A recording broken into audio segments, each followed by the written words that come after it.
Coach Starks, the 2021-22 season kicks off next weekend for you guys with a road contest against Louisiana College on the 23rd.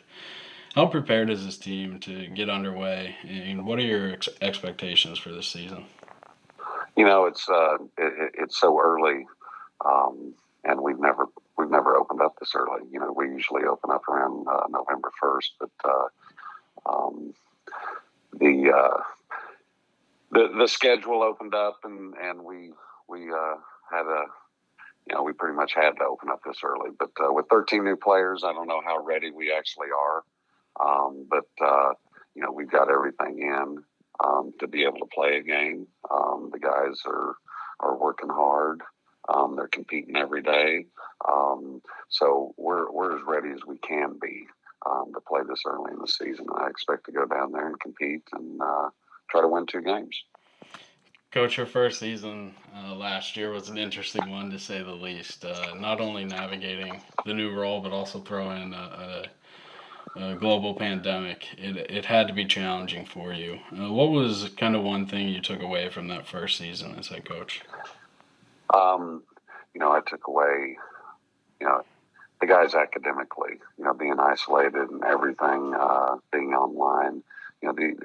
Most of my guys are visual learners. And a lot of athletes they're visual learners, and they just they really had no face to face contact. And I think it's true with everybody that went to school last year. It was just difficult handling the isolation.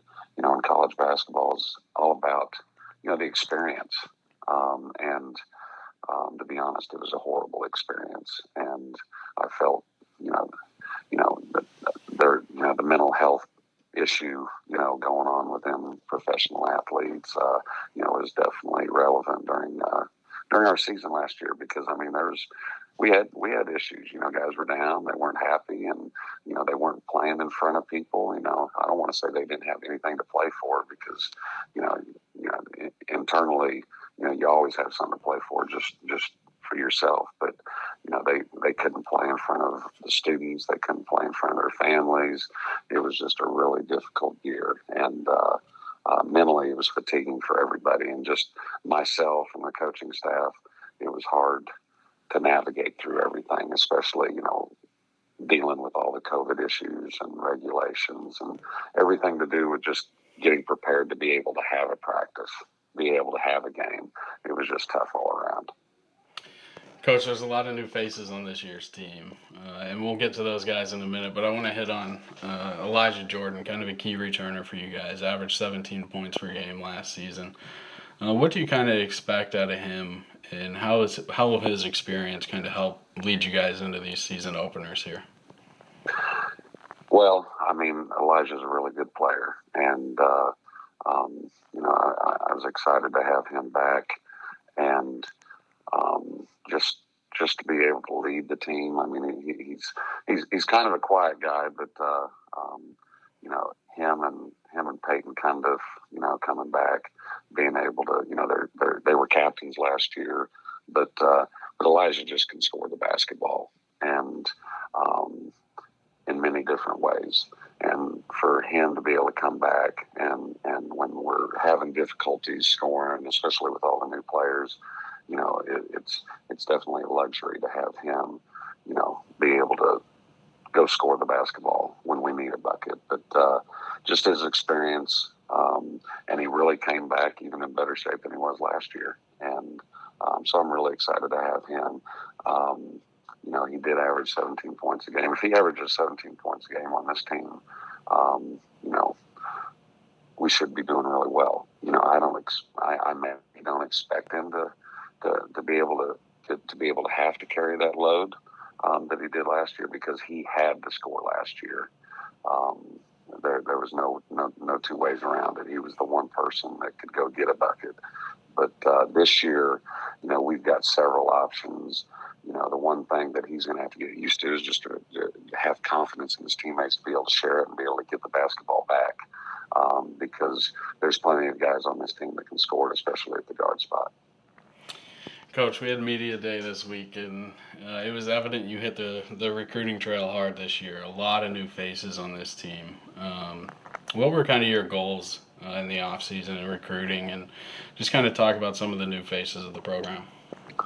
Yeah, and after about 3/4 the way through the season last year, it was evident that we needed to go in a different direction. And I've been here long enough, and I've seen us do it so many different ways.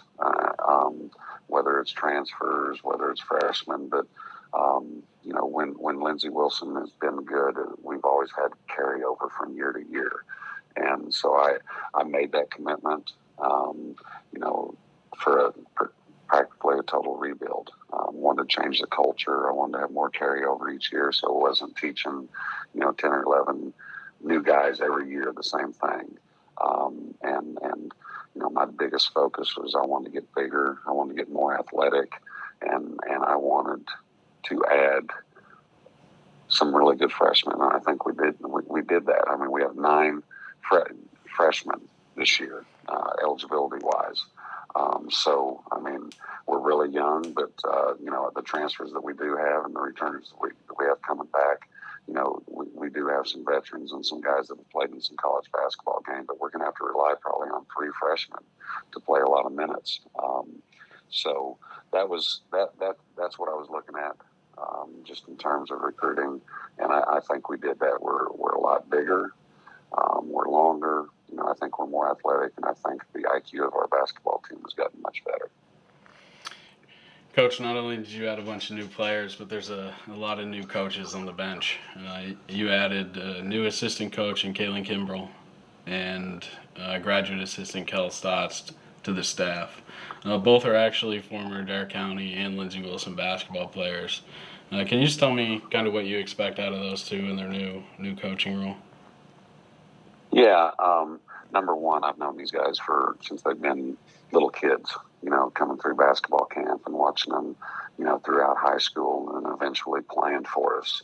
And the good thing is definitely they're Columbia natives. They love Lindsey Wilson College. They benefited so much from their experience here, just in terms of getting a good quality education and getting to play college basketball. Now it's I told them the other day it's time to pay us back.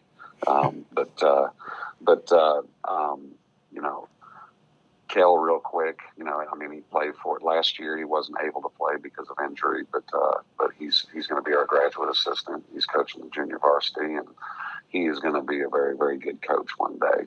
And because he relates so well with the kids, he knows the game, and has a passion for the game. So I'm super excited about that. And then Kaylin Kimberland was probably one of the top point guards that have ever played for us. Was the starting point guard on our Final Four team in 2013. I've known Kaylin forever. I mean, Kaylin, he calls me his second dad. So I've known him for a long time. Kaylin loves basketball, and this is his first opportunity. He's coached a lot at the high school level and helped us in the past, but he's never been able to totally focus on coaching basketball and that be his only job, because he's been raising a family and besides loving basketball, I mean, Kaylin, the best thing that he is he's a great father. He's got a young son that's growing up, and that's probably one of the things that I'm most proud about him, is just he's a great father. And I want to give Kaylin a break and to be able to coach, to do something that he's passionate about, and for him to be able to do it for me. I've always envisioned, once I got the head coaching job, that Kaylin was the guy. And he's gonna have a lot of things to learn, especially on the recruiting side. But just in terms of loving the game of basketball and being passionate and loving to coach young people, those two guys are going to be I trust them. They know me, they know the program, they know the school, they've lived it. So they're going to be great ambassadors, and they're going to be great college basketball coaches for